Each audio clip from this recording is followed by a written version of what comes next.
The Zephyrian magistrate's 4 eyes gleamed with satisfaction as he pronounced the sentence.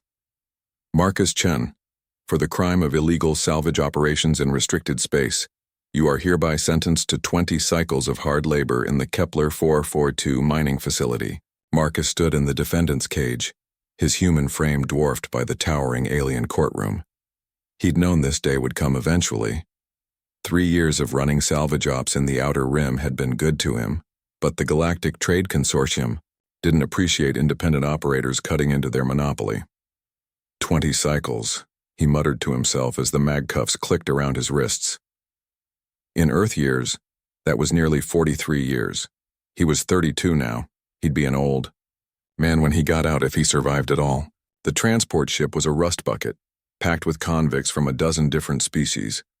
Vaxorians with their chitinous shells, slug-like Melody who left slime trails wherever they crawled, and even a few crystalline beings whose bodies chimed softly with each movement. Marcus was the only human aboard. "First time in the deep mines, flesh bag?" rasped a Vaxorian whose shell bore the scars of years underground. Humans don't last long. Too soft, too weak. The overseers work you until your bones snap. Marcus said nothing, but his mind was already working.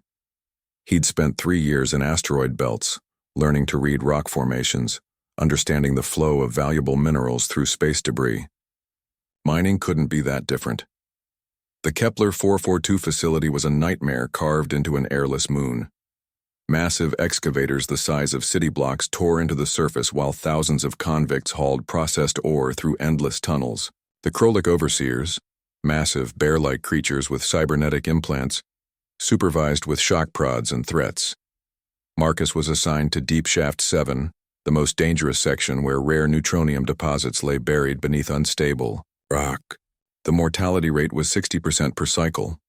Most new arrivals lasted 3 months. On his first day, Marcus observed everything. While other prisoners cursed their fate or broke down in despair, he studied the overseers' patrol patterns, analyzed the structural integrity of the tunnel supports, and traced the flow of the ventilation system. At night, in the cramped sleeping bay, he made mental notes. The first thing Marcus noticed was the waste. The Krolak overseers were strong, but not smart. They followed rigid protocols that hadn't been updated in decades.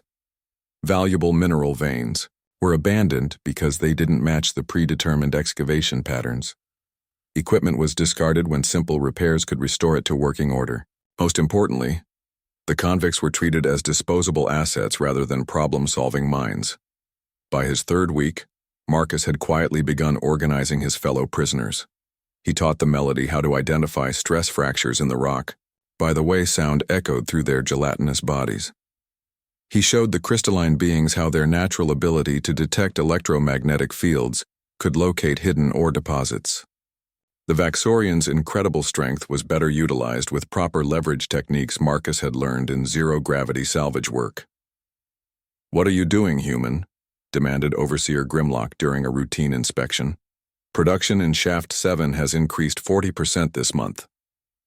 "Just working hard, sir," Marcus replied, keeping his eyes down, "trying to make the most of my time here." What the overseers didn't realize was that Marcus was building something far more valuable than increased production quotas.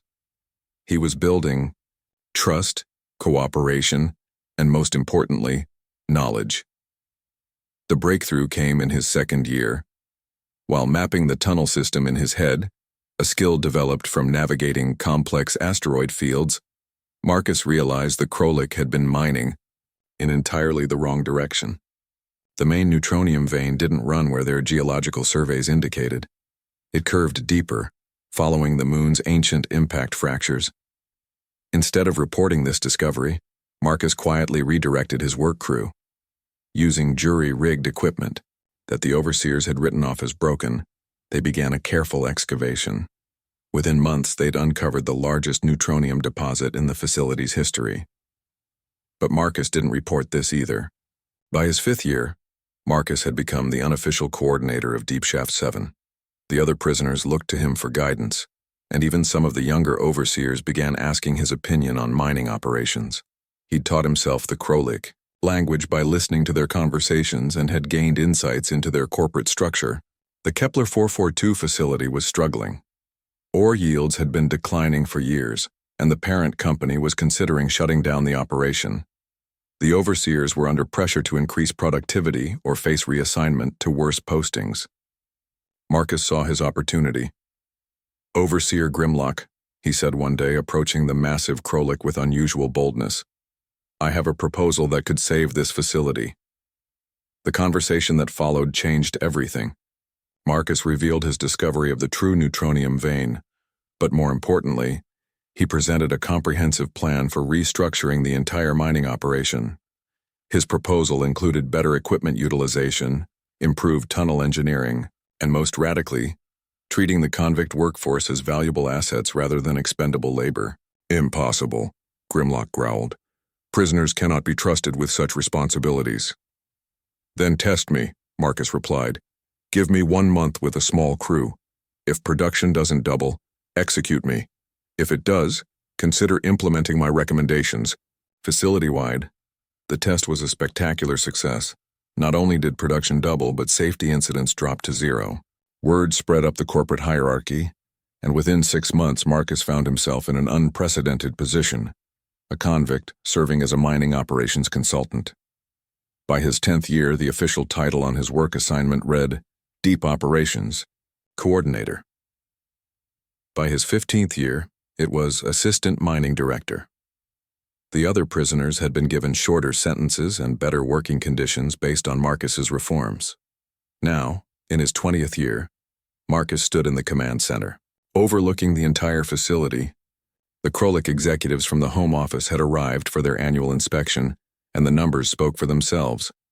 Kepler 442 had become the most profitable mining operation in the sector. "Coordinator Chen," said Supreme Overseer Vorthak, using the formal title that had gradually replaced Marcus's prisoner designation, "your sentence was completed 3 years ago. Why do you remain?" Marcus looked out through the reinforced windows at the thriving mining complex below. Thousands of beings, former prisoners and free workers alike, moved with purpose and efficiency through the tunnels he'd helped redesign. The mortality rate had dropped to less than 1%. Production had increased by 800%. "Because this is my mine now," he said simply, "and I'm not finished improving it." The Supreme Overseer's mandibles clicked in what Marcus had learned to recognize as approval. "Very well. We're prepared to offer you a formal management contract, full citizenship, profit sharing, and authority over all deep shaft operations." Marcus smiled, thinking back to that day in the Zephyrian courtroom when he'd thought his life was over. Sometimes the worst thing that could happen to a human was exactly what they needed to discover what they were truly capable of. "I accept," he said, "but I have some conditions about working conditions and prisoner rehabilitation programs." The Krolik executives exchanged glances. They'd learned over the years that when the human made suggestions, it was usually wise to listen.